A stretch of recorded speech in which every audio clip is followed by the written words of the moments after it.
I'm Stephen Hicks. My guest today is Marsha Enright from Chicago, Illinois.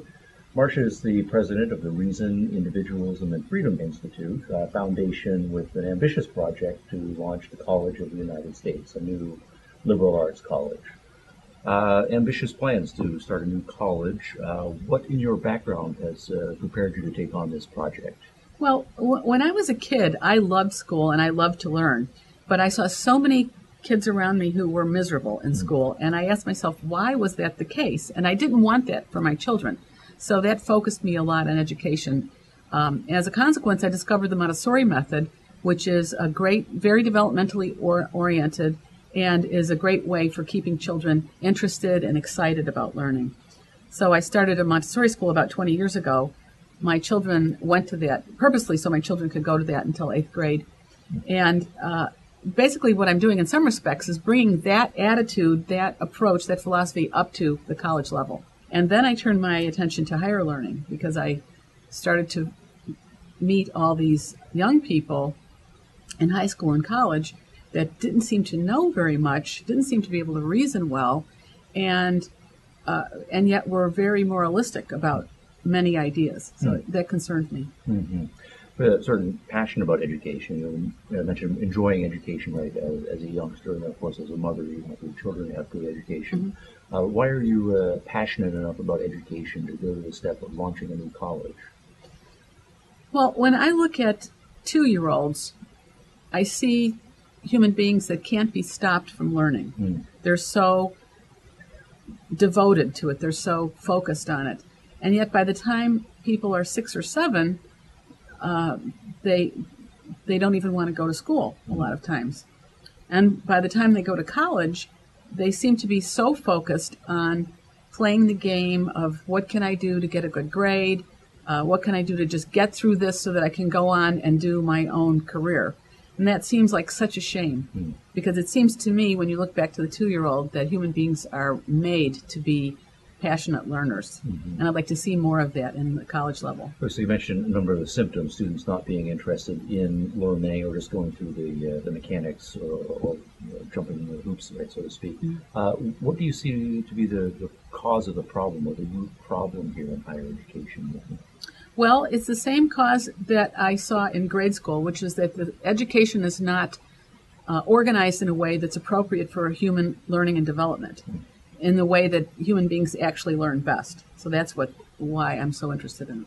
Okay, now at the higher education level, my understanding is your program is going to have 2 relatively distinctive attributes. One's on the content side. Your college will focus on the great books, right, in education. Why the great books?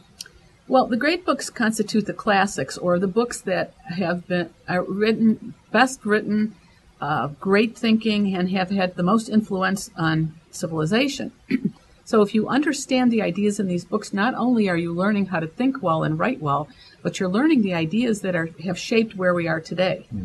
But we're going to study more than the great books. The great books represents a large amount of all the ideas that you can learn, but they don't officially include the ideas of free market philosophy or free market economics. So that will be an addition, as well as modern science. Modern science isn't usually included in the great books. So it's the great books, but updated to contemporary classics as well, so to speak. Exactly. In a broader range. Right. Now, aside from the content distinctiveness, your plan is to have a distinctive pedagogical approach, a method that is Socratic seminars. What is a Socratic seminar, and why are you focused on them? Sure. A Socratic seminar is a special method of discussion following very strict rules about how you discuss the works that you are supposed to be learning. The reason I'm very interested in these is that they specifically aid a person in learning how to reason well and how to think for themselves, so that they can discover when they go out in the world, they know how to go about discovering what the facts are, what the ideas are, and deciding for themselves what they think is right or wrong. All right, so your distinctive essence or mission statement is to teach the great works updated to include contemporary classics and contemporary important works in a Socratic method. Many great works are taught in liberal arts colleges, and there are Socratic seminars that go on in some colleges as well.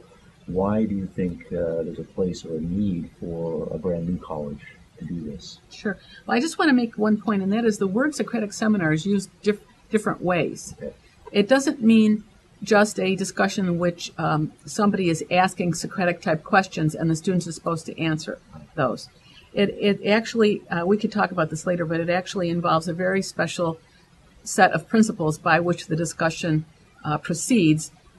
Basically, the text or work that you're studying you are all approaching it like a scientist, where that are the facts that you're going to discuss, and you together are going to try to determine what the facts are about that work and what the implications are.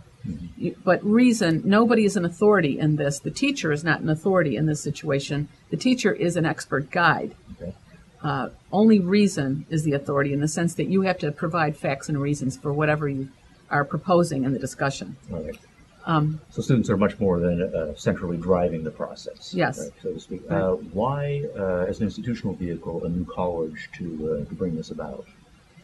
Well, there are some colleges that use Socratic seminars and they use the classics, but they don't incorporate the full range of the more modern classics. They don't incorporate any ideas of free market economics or very little, and they usually don't incorporate modern science. But there's another aspect of our program, too, and that is that in all of what we're doing, we're not just studying the abstract ideas, but we're going to be focusing on connecting them to what the practical implications are. So that students in our college will not only be studying the classics, but they'll also be doing research projects and internships, trying out different kinds of careers, different areas that they could go into, and then bringing it back to the classroom to discuss, well, what is the meaning of this? So is it fair then to say, given all of those educational missions, there's no college in existence right now that does that? That's why you're doing... Right. Not all those together. Right. What are your practical, strategic steps to make the college happen? Well, we've been looking for capital to make it open. Also, I'm looking for strategic partnerships with already existing colleges that might want to have a special program like this. The thing I could bring to those colleges is that I could bring students that are probably very, well, from the students that we've had at seminars that we've run, they're very high functioning, very involved students, very intelligent and high achieving. And that could be a competitive advantage for a college that we brought the program to. Fair enough. For more information about the College of the United States and your plans for it, where should people go? We have a website. If you just Google the Reason, Individualism, Freedom Institute, you'll find the website. It's www.rifinst.org. All right, wonderful. Thank you.